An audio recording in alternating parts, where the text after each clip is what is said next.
why should we care about whether or not God exists? Why does it make a difference? Great question. The reason that it makes a difference whether God exists or not is because if God doesn't exist, there is absolutely no meaning and purpose to our lives. I don't agree with that. But if there is a God, well, just read Camus, Sartre, Nietzsche, and they'll do a far better job than I have. I wasn't particularly impressed with the notion that God gives us meaning. Because he really exists. How can you say that he really exists? I mean, I don't see why. Like, you look at yourself and you said earlier that you look in the mirror and you see yourself as evidence. Yes. That God exists. Yes. You look at humanity and you see the hand of God. Yes. Well, I mean, I guess I'm the opposite of you. When I look at God, I see the hand of humanity, and I don't know if you want me to explain why I feel that way. Sure. But, okay. The concept of God as it's constructed by Judeo-Christian philosophy, and really most other religions to a lesser extent, but more Judeo-Christian philosophy, or more the Judeo-Christian God than others, is that it's designed in a way to defy logical argumentation. It's designed to function outside the bounds of logic in such a fashion that you can never disprove it, no matter how many backflips you do. So... That's not true. How so? How would Paul you writes in disprove 1 God? Corinthians 15, if Christ is not risen from the dead, we're a pack of fools for believing in him. But that's based on documents that are thousands of years old, of questionable accuracy, and based on, moreover, you have legends that predate that are eerily similar to the same story. Like which one? How is that different from the mythos? Like which one? I'm afraid I don't have specific examples. That's most I did the reading unfortunate. some a while ago. Very unfortunate. Because those are clearly shown to not be historical in the slightest. It's simply different mythologies, and when you study the mythologies that most closely parallel the Gospels, guess what? They're AD, not BC. Really? Like Mithraism, correct. You study Mithraism, and you begin to realize that the religion that is, quote, supposedly closest to Christianity... Which one is Mithraism? I'm afraid I don't remember began names. in Iraq and Iran. Okay. Worships and the idea of a being slaughtering a bull, and a lot of Roman soldiers and other military people got into this religion, and there's some parallels. But when you begin to study the parallels and begin to nail it down, you begin to realize those parallels were constructed AD. In fact, 200 AD. What about all the various other myths that, well, I shouldn't say myths, the various other aspects of Christianity that have been predated to, say, 3000 BC, 2000 BC, for example, the story of the parting of the Red Sea, water from a stone, all of those. They all have roots in various pagan mythos that stretches back as far as we can go, basically as far as we can measure. So how can you say that the Bible is more accurate than any of the other mythos that people sincerely believed in for a very long time? Why is the Bible more right? The Bible is not more accurate historically than the Quran is.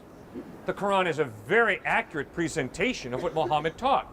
I can promise you the Bible is not more accurate than the record of Siddhartha Gautama Buddha. Siddhartha Gautama Buddha was a real historical person. Well, I mean, having read several, I've only read one version of the Bible, having read several versions of the Quran, I have to say that I can't agree with you that it's particularly accurate simply because there's so much disagreement between various forms of the Quran that various forms of Muslims believe in, sincerely, on a factual basis. There's a lot of dispute. Dispute on what? On interpretations. Factual information in the Quran. All right. Different interpretations, yes. I'll give you a But nobody can show that the Quran has not reliably been passed down to us. We have what Muhammad taught, very clearly. Plus 2 generations of oral tradition, but yeah. In which time I'm sure that there was introduced at least some distortion. And then there's mistranslation issues and things like parts of the language dying out over time and then having to be replaced. For example, I don't know if you're familiar with the Syro-Aramaic definitions of terms in Arabic. No, I'm not. Well, I'm guessing that everyone here has heard that whole thing about 72 virgins when you die a martyr or whatever, right? I mean, everyone's heard that. It's really it really doesn't make a whole lot of sense when you read it in the context of the passage. It really doesn't make too much sense at all. Good. The alternative interpretation is 72 grapes, which were a luxury item at the time. They were a delicacy. It was considered, high luxury to have large amounts of white grapes at your disposal to eat. So that's one of the reinterpretations of it. Now, there's things like that just, that's just one example that I can remember offhand. There are dozens of them. And then there are several disagreements between versions of the faith regarding, various roots of traditions and such. But that doesn't change the Quran. That's interpretations that conflict. And that's the stories agreed do change a little bit. It depends on which version you read. They'll change facts. They'll change dates. They'll change times. I don't think it's as reliable a metric as people make it out to be. The Caliph Uthman hires Zayd bin Thabit to gather all the different versions of the Quran, and he burns them all and has one. There's a tremendous consistency with that one Quran, and there has been for the past 1,500 years. But what you just said implies that there were other versions flying around. Yes, we know that. Even within Uthman was within 2 generations. I'd say that's within 60 years of the Prophet dying. That's correct? Yeah. No, I'd say 40. He was alive at the time. Right. So within 40 years, you had dozens of different versions of the Quran flying around to the point that you had to burn them. So now why should we believe that even if we assume that there's only one left, right? Let's just assume that they're consistent. Why should we believe that it's not been warped over time? Especially since we don't really have a physical copy that's older than 1300 AD, something like that, which is a full 600 years after. Good question. And I hope that critical scholarship will continue to question the reliability of the Quran. I think that's a very good point. So then, by that logic, why should we not continue to question the reliability of the Bible and the Torah and all the other various books that are flying around? And why do we view them as, why would you consider yourself safe viewing them as an immutable, indubitable document? I'm not asking you to accept them as an immutable document, or infallible, or inerrant, or anything. Do you? I'm simply asking you to accept the Gospels as historically reliable texts. But that's what you're asking me to do then. You're asking me not to doubt the accuracy of it. No, I'm asking you to take a hard look at the evidence that points to the historicity, the historical reliability of the Gospels. And for myself, I have used 4 tests to determine historicity of any document. I would encourage you to come up with your own tests that you use to determine historical reliability. Apply them to the Gospels. What are your 4 tests, if you don't mind my Internal consistency, literary style, archaeological evidence, and manuscript evidence. Could you explain literary style? You bet. Once upon a time in the land of Nod, Wynken, Blynken, and Odd took a boat ride. That's fairy tale. At this time, in this place, with these people around, Jesus said this, he did that. It reads like the New York Times. It's eyewitness reportage. Luke chapter 4 used to put me sound asleep until I began to be concerned about this very issue of historical reliability. Luke chapter 3, excuse me. Forgot my good sleeping medicine here.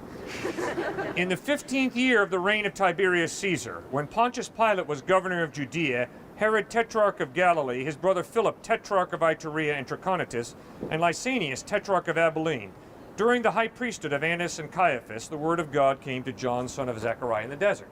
Now, to be honest with you, I could care less about who was tetrarch and all the others. And yet, when you take what Luke writes there in Luke chapter 3 and compare it to the Roman record, what becomes apparent is the guy was a meticulous historian. He had his details right.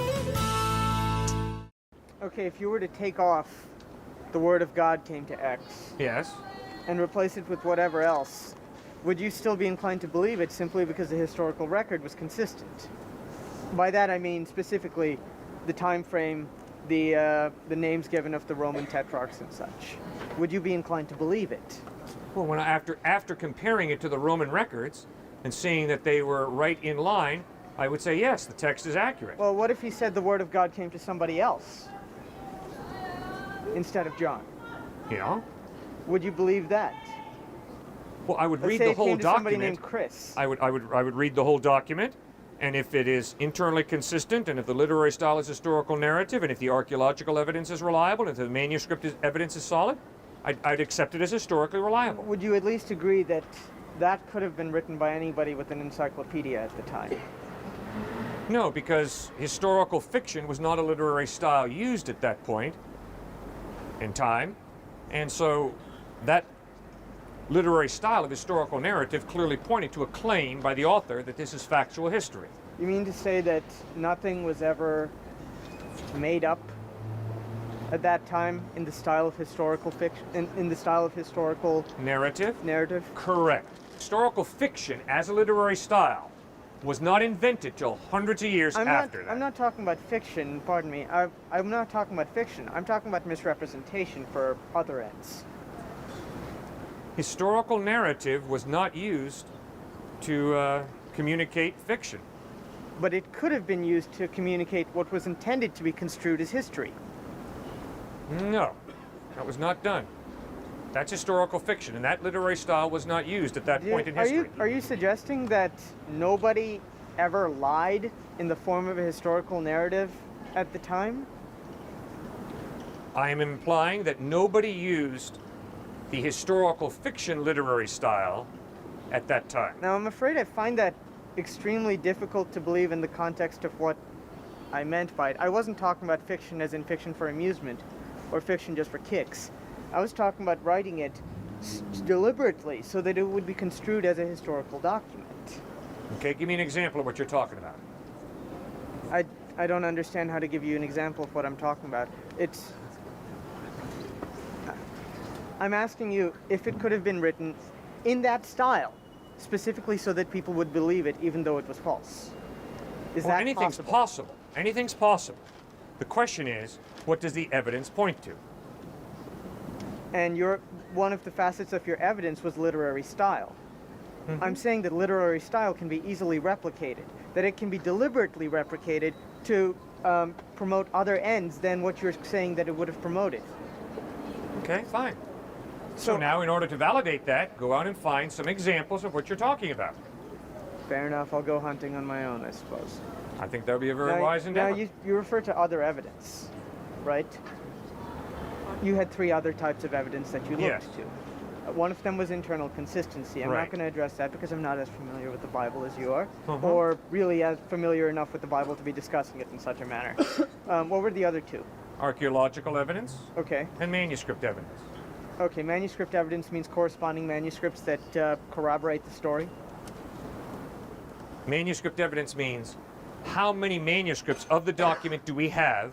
How close to the date of writing are they? By that, like, copies? Mm-hmm. Okay.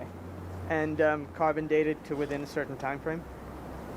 Yeah, it's pretty hard to carbon date them, but you use other I suppose devices you would usually. partially destroy them trying to carbon date them, but how old is the oldest manuscript affirming the notion of God that you hold? Like, how old would you say it would be? Well, sir, there is no historical narrative of God. Well, There's how a about of the historical Bible? narrative of Jesus, how Jesus lived, what he taught. Nobody observed God walking around, right? So, the historical narrative in the Gospels records what people witnessed. They saw Jesus live, they Sure. listened to him teach, they Sure. saw him die, and they saw him risen from the dead. And they Okay. recorded that history. So what would you say is the oldest consistent batch of manuscripts you can find that depict that story? The Greek manuscripts that we have of the New Testament. Okay, and how old are they? The earliest fragment that we have now dates from 130 AD. It's in the John Rylands Museum in Manchester, England. I see. And that's, you said oldest fragment. Right. How much of a fragment is it? Is it like It's a just page? it's just one page of John. Okay. All right, that makes sense. So would that 130? Would that imply that he wrote it himself? The reason that I'm convinced that John wrote it himself is because in 110 AD, Clement, Bishop of Rome, in letters that he writes, quotes the Gospel of John. Okay, so you didn't refer to that as the oldest one because it wasn't actually the New Testament. Precisely. Okay, fair enough. Now, I don't want to take up too much of your time, so I want to step back to the second question I had. This one's a little more at a meta level, I would say. Why should we care about whether or not God exists? Why does it make a difference? Great question. The reason that it makes a difference whether God exists or not is because if God doesn't exist, there is absolutely no meaning and purpose to our lives. I don't but if agree there with is a that. God, well, just read Camus, Sartre, and Nietzsche, and they'll do a far better job than I ever could pointing that out.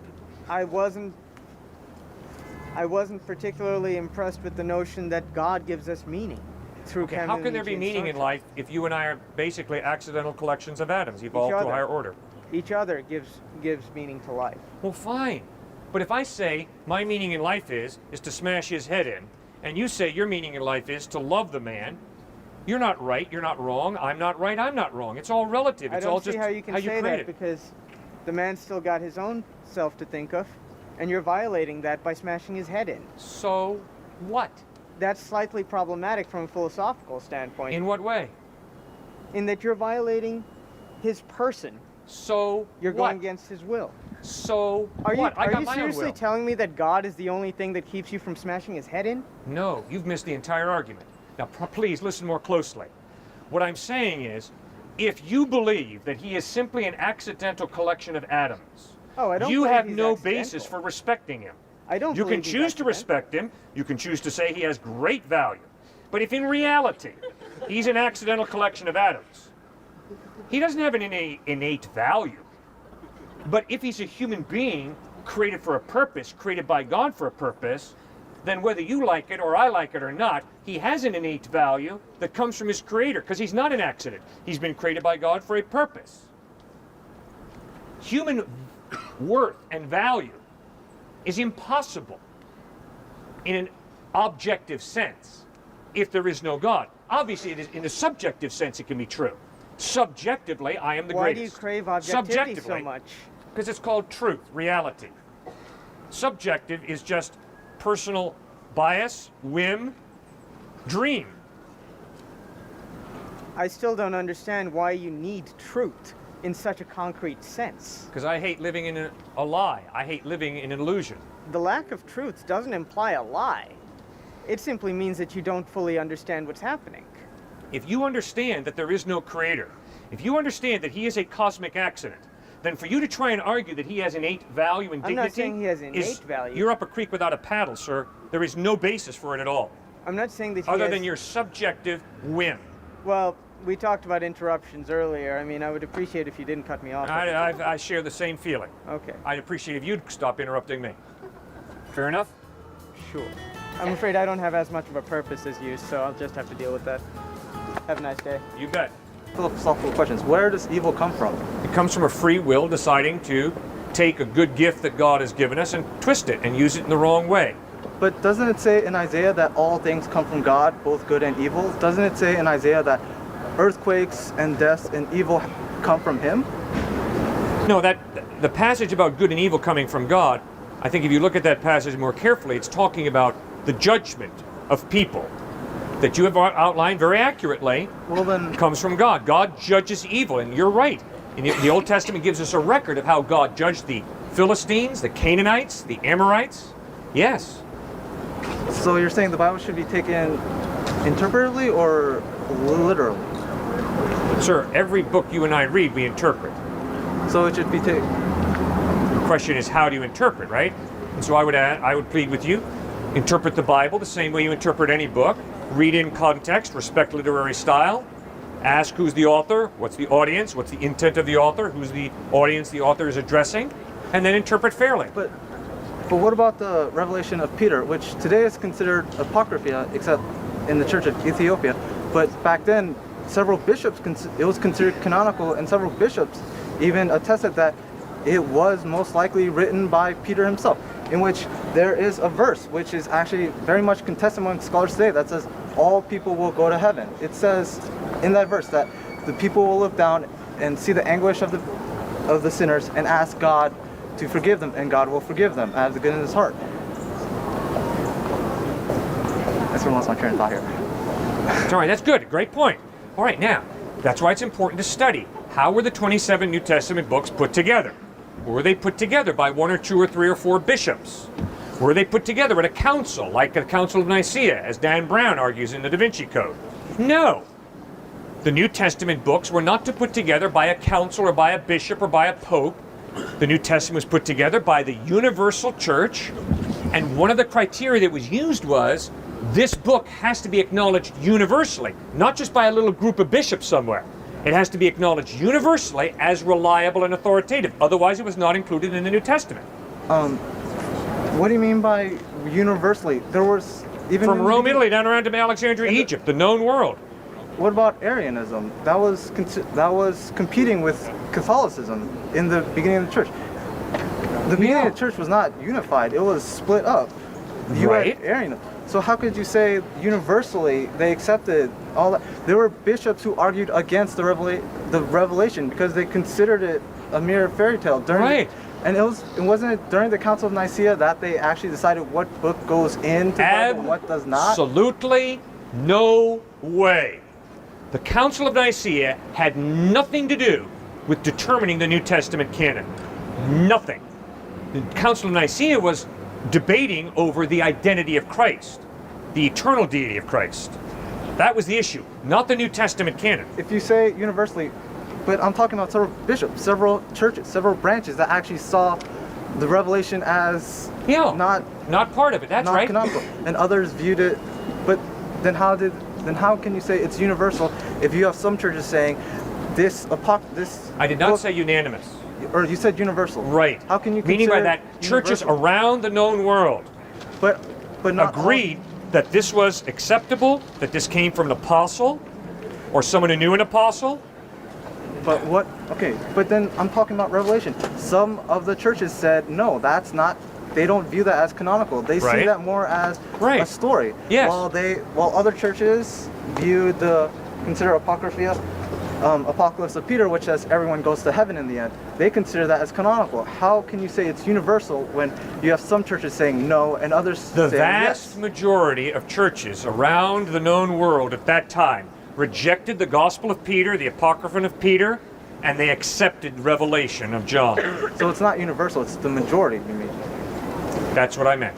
So I'm sorry for my lack of clarity. It was not unanimous, but it was the universal church, meaning by that the church around the world. It was not the church at Antioch or the church at Rome or the church in Jerusalem. It was from Spain down around to Egypt. There was agreement that Matthew, Mark, Luke, and John were acceptable, authoritative, reliable, and that the Gospel of Peter was not. And you said earlier about the parallels between the myths or religions and Jesus, and you asked for an example. What about Zoroastrian? I can't exactly Yeah, pronounce it. Zoroastrianism, yes? Yes, that was around 1600 BCE. That was before Christ. That was before Christ ever appeared. Yeah. And they spoke, but it has parallels to Christianity. Virgin birth, a good God battling evil. The idea that there is a force of good and a force of evil is very clear. I think you But how can you explain like the parallels between like miraculous healings or a virgin birth in Zoroastrianism with Christianity? How can you explain those parallels? well, who's the virgin birth in Zoroastrianism? Zoroaster or their prophet. I don't exactly remember his name. I think it's Zoroaster or I can't exactly pronounce it. He was he was a prophet, and it was said that he came from a miracle birth from a virgin mother. It was said that he could do miraculous healings. How can you explain those parallelisms?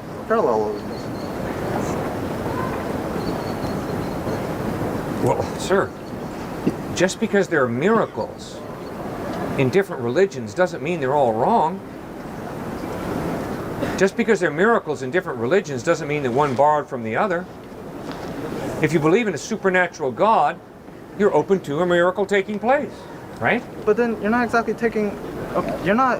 Okay, what I'm asking is like, if you take into account the proximity, because Zoroastrianism was in the Middle East, near, and scholars today are mostly in agreement, or at least they're debating it, that it most likely influenced Islam or Judeo-Christian and Islam. it influenced those religions. So how can you say that Christianity is exactly unique when you see all these parallels with religions before?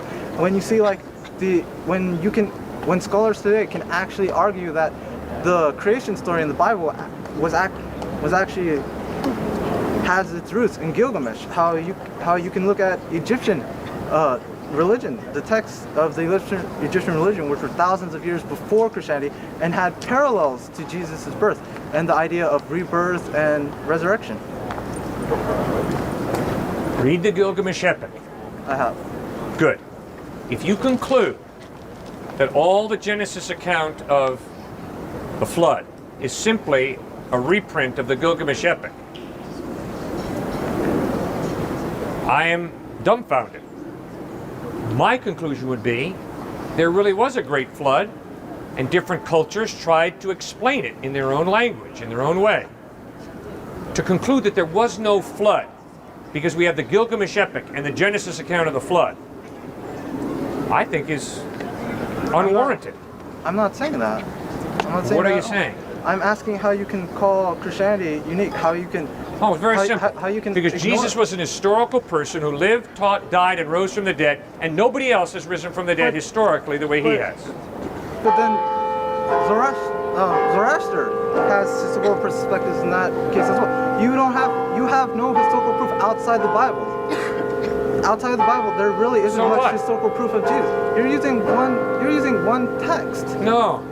Matthew, Mark, Luke, John, Peter, James, Paul, many different individuals. The New Testament is not written by one person. But those books were written, I believe, around 6 years after Jesus' death. How exactly can you explain that gap? Like, what exactly happened? All right. Go right back to the book of Acts, 50 days after the resurrection of Christ. Peter stands up on the street of Jerusalem and says, "You killed the Christ, God raised him from the dead." And people didn't stand there saying, "No, this Christ never existed. No, this Christ never died on a cross." They didn't even say, "No, this Christ didn't rise from the dead." But you don't have any proof except outside the Bible. You don't have any third-person accounts talking anything about Jesus rising from the dead or Paul doing that. In most of the accounts, in most of the other accounts, speak of the Christians as a group. You don't see anything. You don't see any text actually saying Jesus or actually being historical. You think so? Well, then you need to read Most of- Josephus, the Jewish historian. He writes about Jesus as an historical person. You need to read the Mishnah. Doesn't he write it from a third perspective? You need to read the Mishnah, which is the Jewish commentary on the Torah, which includes very hostile references to Jesus as a magician, as a false prophet. You need to read some of the writings of the Romans who talk about Jesus and followers of this Christ figure as a real person. So there are other documents outside the New Testament Gospels that talk about Jesus as being a real historical person. I myself accept that Jesus may have been a real person, but you don't really have any text talking about the miracles he does. You don't have any outside text saying he resurrected. Okay, so is that what you need to believe in Jesus? If one of the main tenets of Christianity is he rose from the dead so that I may be forgiven, then yes, because if there's no actual proof outside of the Bible, outside of the sacred text that he rose from the dead, how can you exactly count it to be true? It would be the same as saying Muhammad really went to heaven, according to the Quran. So what you're asking for is someone who saw Jesus risen from the dead, did not believe in him, and wrote about it. Did not believe in him, but at least wrote it outside of the Bible. Wrote it as a third Come on, person. we've just been talking about how the Bible wasn't put together until, gosh, the 300s. So there were many independent authors who wrote about this Jesus having died and risen from the dead. But then you where have are they? independent attestation. Where are those independent attestations? Matthew, Mark, Besides Luke. those books. well, what prejudice do you have against those books? They're different, unique They're books. all in the Bible. Well, that asking wasn't for till the 300s. In the 300s. When they were first written, they weren't together. You had this document Matthew, you had this document Mark, you had this document Luke, you had this document John, you had this document Romans, and 1 Corinthians and 2 Corinthians. They weren't all in one book. They're different documents. That's exciting. It's fantastic. It's exactly what you're looking for. What exactly would you characterize sin? What is sin exactly? You bet. Sin is playing God. Playing God? Playing God. It would not. Sin is breaking God's moral absolutes. So breaking his laws. Sin is not loving God and not loving people. Hating God, hating people, being indifferent to God, being indifferent to people, that is sin. But The heart of sin is idolatry. The heart of sin is taking something good or something that's not very good and turning it into the ultimate. For instance, money is good. But to take something good like money and turn it into the ultimate, the reason that I live, that's idolatry. Sin is taking something good, like my mind, a gift from God, making it into the ultimate, being a rationalist and living for my reason. Sin is taking something good, my sexuality, and turning it into the ultimate, living for pleasure, for sexual pleasure. That's hedonism. Those are all different examples of sin. Taking something that could be good or not so good, turning it into the ultimate, and then living for that, instead of living for God and living for people. so sin wouldn't exactly be disobeying God's laws. Yeah, sin is disobeying God's laws. But Because okay, part of God's laws is, I'm to worship God, I'm not to worship the creation. I'm to worship the Creator, not the creation. okay, but if you break one of God's laws, would that be considered sin? Yeah. But Because if I break one of God's laws, what I'm saying is, God, I have a better idea on how to live my life than you do. But God says in the Old Testament, do not kill. But you see him commanding his followers to kill. You see. No, the how would you commandment is do characterize not that? murder. The commandment is not do not kill. It's murder.